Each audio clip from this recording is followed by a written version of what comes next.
भारत को जब का भविष्य देखते हैं, do you imagine an India that is purely Hindu? Is there a place for Muslims in India in the future?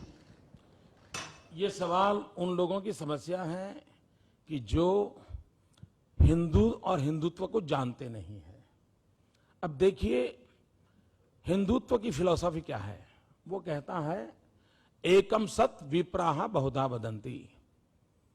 सत्य एक है, उसको जानने जताने के रास्ते अलग अलग हो सकते हैं।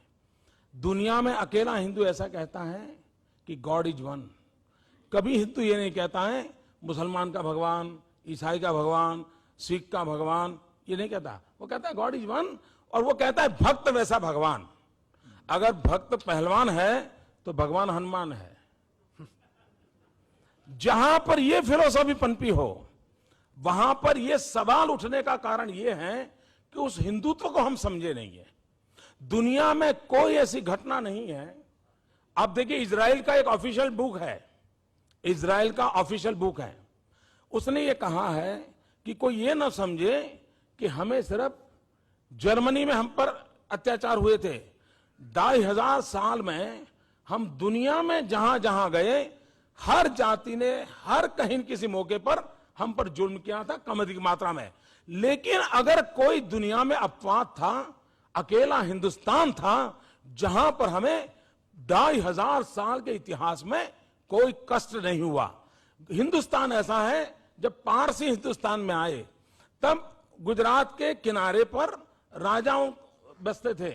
वो जब आए और उन्होंने एक रिक्वेस्ट किया कि हम आए हैं, लेकिन हमारा रिलीजियस बिलीफ ये है कि जब जो हम अग्नि लाए हैं, उस अग्नि को जब हम रखेंगे तो उसकी 50 किलोमीटर की रेंज में नॉन ईरानी कोई आना नहीं चाहिए। यानी राजा हिंदू, व्यवस्था हिंदू, और उन्होंने मांग एंटी हिंदू की। और यह देश ऐसा है कि यहां के हिंदू ने कहा था कि आप चिंता मत कीजिए, मैं व्यवस्था करता हूं कि वहां कोई प्रवेश नहीं करेगा और आपकी मान्यताओं का आदर करेगा।